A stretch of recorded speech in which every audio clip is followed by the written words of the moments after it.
It's a big hello, and we are going to cut to the actual result of the whole video, which is the speed that I'm achieving from my new directly attached storage device to my Mac Mini. So the background is I've always used a Windows server workstation for at least 10 years to do all of my computing work, including a lot of virtual machine work. But recently I've been trying to move that off onto a more user-friendly platform from the point of view of some applications. You may know that the Windows Server platform doesn't support the Windows Store at all, and so many applications have to be done through a browser.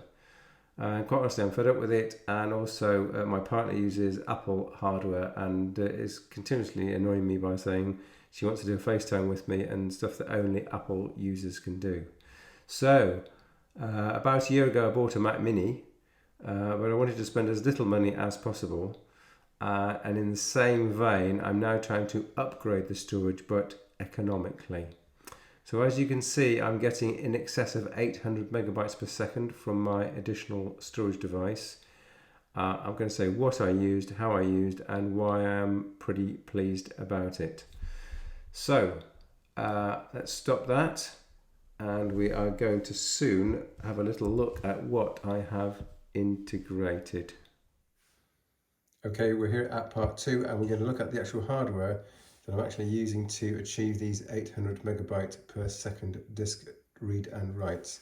So on the left we've got the bargain basement Mac Mini. It's the bottom of the line 8 gigabyte model with the minimum storage, which is 256 gigabytes of SSD, glued, non-replaceable, and in typical Apple fashion, nothing is replaceable or upgradable on the system.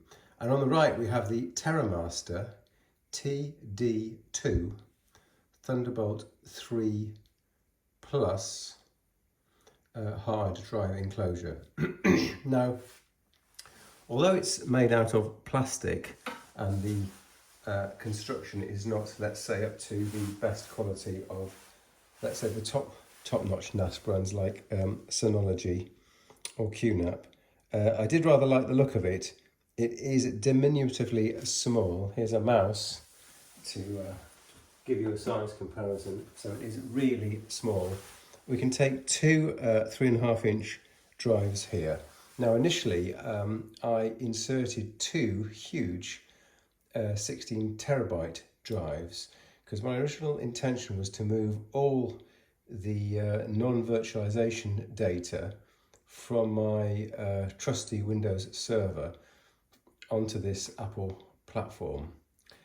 But when I did the speed tests, I found out it just didn't go very fast. So the fallback plan, which is now the current plan and implemented, is to put a 2 terabyte SSD in each of these bays. So these on the back is a switch and a reset hole, and when you push something into that reset hole, and having selected the RAID 0 or RAID 1, or just a bunch of disks, the JBOD setting, you can change how these two disks are shown up as. And this is a hardware RAID solution which is done all in this box. Now you can't interrogate anything on this box, so I'm not using it as a traditional protected RAID. I'm using it as a striped RAID. So we've got two 2 terabyte drives here, Crucial MX500s, sat in this box, connected via a Thunderbolt 3 cable, which is supplied with this unit to the Mac Mini. These devices are switched on via remote computer control, but I do recommend that this gets switched on first and then the Mac Mini gets switched on second. I think that's what happens in this configuration. So using this striping, I'm getting twice the 500 megabytes per second theoretical times 2, which is why we're getting just under 1,000 gigabytes per second. So we are really going as fast as you can possibly imagine.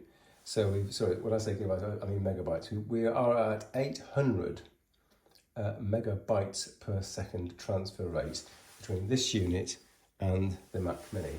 And if you remember from my original comments on my original Windows Server workstation, which is entirely populated with NVMe hard drives in a striped array, that's capable of over 5,000 megabytes per second, but actually in daily use it's more like 1,500 to 2,000 megabytes per second.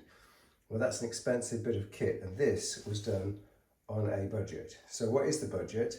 The unit itself is 290, and the two 2 terabyte drives were 260 together. So that's a total budget for the disk drive subsystem of £550 GBP. So that is really a tremendously performant subsystem, and of course much faster than any traditional NAS device. So I had considered buying a QNAP or a Synology NAS, populating with spinning or SSDs and connecting it via a gigabit LAN from the NAS box to the Mac Mini. But that's not direct attached storage, and believe me, it just would be a lot slower. I would be very surprised if the QNAP or Synology would manage even 300 megabytes per second. I would be extremely surprised. So that's why I've gone for this direct attached storage solution. And to repeat, I'm getting over 800 megabytes per second read or write. There's no RAID protection, so if this disk fails, I will lose everything. So this disk can be backed up to Apple Time Machine Backup Server, or in my case, I can use a program called Carbon Copy, CCC, which is something that's been around for years, and then that can periodically feed my Windows Server, and in fact in the next part we'll look at the final configuration of data hierarchy. Okay, in part 3 of this explanation, I'm going to look at the actual hierarchy of storage and how it's connected with the other computers in our home. So here is the Apple Mac Mini. Like I say, the bargain basement M1 Mac Mini, 8 gigabytes, 256 gigabytes of storage, the absolute bottom of the line model I could have picked and did pick. That's now connected via this Thunderbolt 3 cable to a TerraMaster TD2 Thunderbolt 3 Plus hard drive enclosure, and in that enclosure are two 2 terabyte drives. They are rated, or stripe rated if you like, so that the speed is improved over just a single drive. There's no fault tolerance, and that is why we have the Carbon Copy CCC program. Carbon Copy is copying anything that's important information here to the Windows Server System, which is not switched on all the time anymore, but it is switched on periodically, and when that happens I can make this transfer. So the Windows Server System is still kind of the focus for the home data center, if you like, and so our smart home devices, of which there are over 100, any web servers, of which there are several, they also feed into this Windows Server System. And then this Windows Server System, it writes to a traditional network attached storage device. Now, the network attached storage device, which in this case is a QNAP, but there have been Synologies or other devices like that in the past, it of course can have an Apple Time Machine server. So Apple computers will back up directly to that NAS target device. They can also back up to local drives, local plug-in drives as a paranoid measure, but I'm not going to emphasize that here. So we see that the data that I work with on a daily basis starts here. It's propagated to Windows Server, that's propagated to the NAS, and then periodically off-site physical disk copies are made of this NAS and flown away in case I guess England sinks beneath the waves, which is looking pretty likely at the moment, or via a cloud link using our fibre connection, we upload to Amazon S3 storage or compatible Amazon S3 storage. So QNAP has a program which you configure directly to talk to your S3 storage provider, and it can simply back up to a storage space in the cloud. So that's the big picture, but let's focus in on the most important update to this whole picture, which is this system here. So now these workstation screens that were connected to the Windows server on a much faster graphics card, I would say, are now connected directly to the Mac Mini on HDMI and DisplayPort connectors. The discs are local, and the overflow disk is now this TerraMaster Thunderbolt connected direct attached storage. Okay, Darren, I think that's explained everything, and I hope that's interesting and maybe a pointer to how you could arrange your storage also. Thanks for watching.